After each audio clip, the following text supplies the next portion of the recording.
Mr. Vickers, I wanted to take this opportunity to champion a very important local campaign in Reading and in Berkshire, which I have been pursuing for some time, and indeed I've had enormous support from the Right Honourable Member for Reading West, Reading Borough Council, and indeed many other local groups within our community.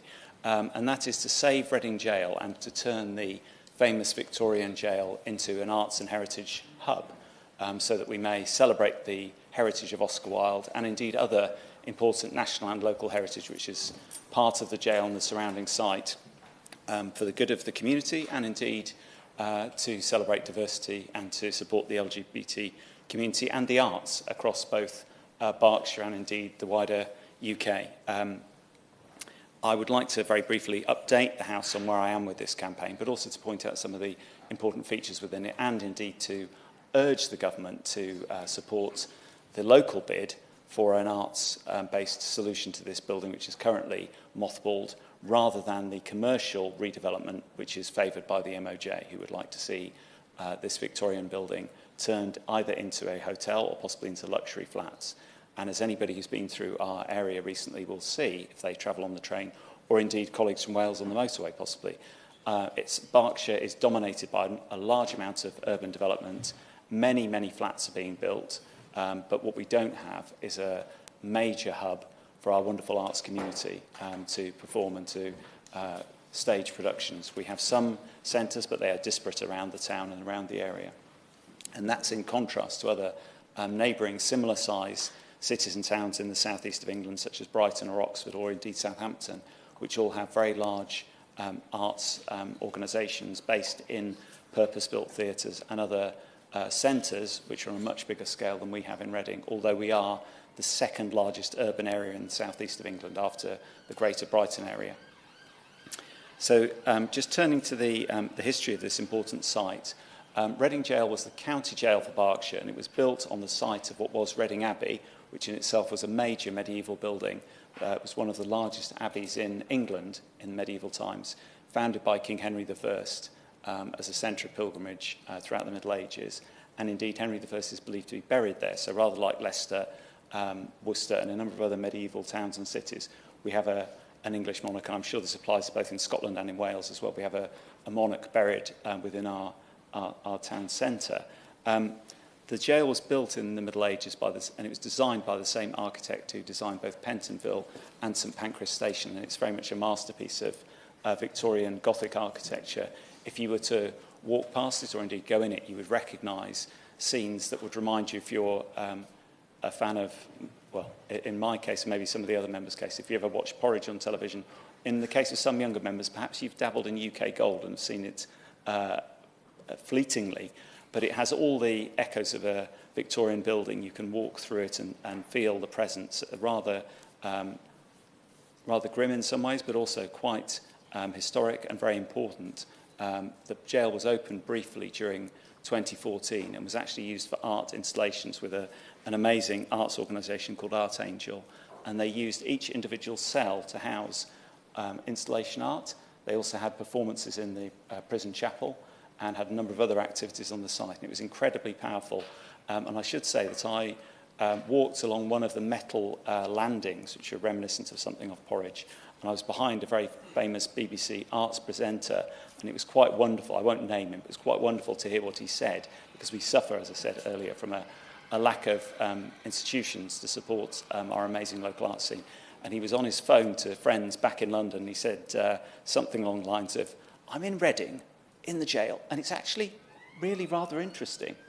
And like many towns and cities around the country, we suffer from this lack of support sometimes from the National Arts Establishment. It would be wonderful to see this sort of provision provided on a permanent basis in our town, and also as a venue for local young people, for community groups, and indeed for many charities. We had a lot of interest from the local LGBT community to use parts of the building as a hub for their own activities, and other historical and community groups that also like to take part in the same way. The tragedy we have is that whilst Reading Borough Council has put in a bid for this wonderful building, we also have some offers of help from Banksy, who put a mural on the wall of the jail about 18 months ago to enormous excitement.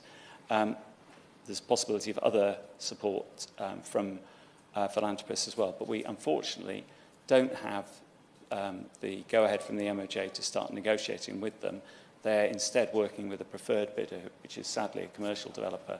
And with the best will in the world, the history so far of this site in terms of commercial bids has been one of what I can only say is somewhat disappointing commercial bids, which have been constructed around the idea of the old building being often gutted or changed dramatically, and which sadly would lose the history. At the moment, you can walk into Oscar Wilde's cell and you can spend a moment there thinking about how he was treated, and also about the amazing writing and his ability to turn what happened to him into incredibly powerful prose and poetry. Sadly, if the jail was somehow changed dramatically, we would lose that, and that would be an utter tragedy, not only for Reading, but for people from across the world who visit his house in Dublin, I believe, and visit other, I think the cemetery where he's buried in Paris as well. And so, sadly, a great artistic piece of heritage would be lost, and that would be a complete shame and really deeply disappointing both for us and for the country as a whole. So I would urge the MOJ to have another look at this and to reconsider the way that they're managing their procurement.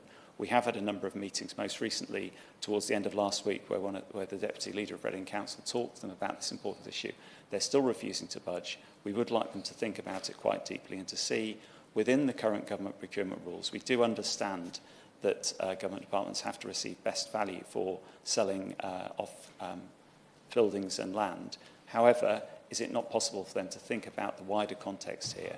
And we're not expecting them to offer any special favours. They just need to look at this in the round and to see the possibility for this amazing building.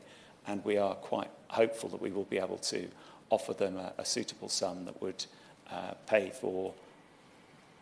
would allow them to have the capital receipt which they need for this site. So I would urge them to think again and to work with both Reading Borough Council, myself, the Right Honourable Member for Reading West, and indeed local arts and community groups to try to redevelop this wonderful site.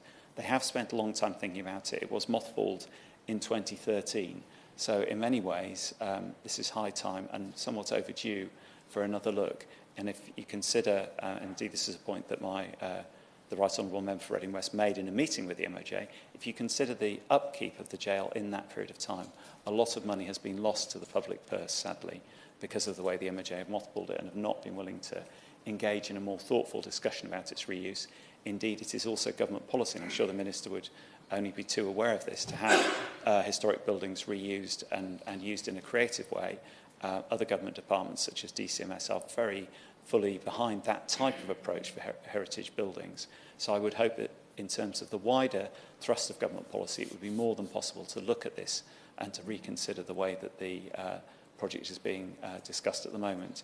Mr Vickers, if I may, I would also like to very briefly mention one or two other community issues. This is also along the lines of heritage, as I've managed to speak about some of the social work which is going on in our community earlier in the previous debate. I would like to also point out the potential for some other sites within the Reading area as community buildings which are currently derelict. In particular, Cemetery Arch, which is an amazing early Victorian building in the eastern part of our town, where there's scope for this to be redeveloped and turned into something for the whole community. There are some proposals which are being looked at the moment, and I want to thank residents and others who've completed my survey on this.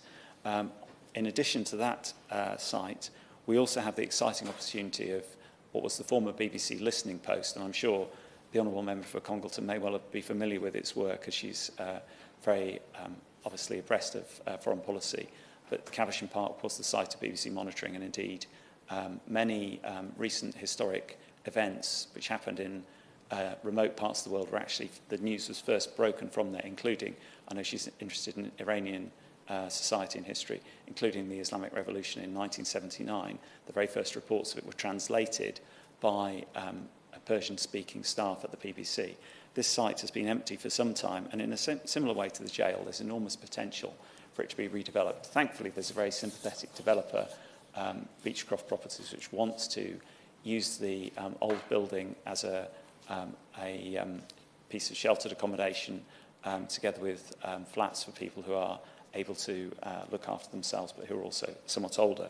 And I would just like to support their efforts and those of Reading Council to preserve this building, to reuse it, and to turn it into something very useful in terms of having community access to the amazing parkland near the site. And just finally, if I may mention one other, this is a similar theme, but again a local example in Woodley, which is the other town in my constituency. Woodley was famous as the airfield where Douglas Bader was injured before World War II, and it featured also in the war as an important site for both for manufacturing aircraft and also for, I believe, training of personnel. There's also some scope of reusing some of the aircraft buildings, airfield buildings in the site. And I would also like to thank the local volunteers who have taken part in that project as well. And Mr. Vickers, if I may, I've talked a lot about local history in our area. I would also just like to finish and sum up by pointing out the importance of community. And really, I've been talking about one aspect of that.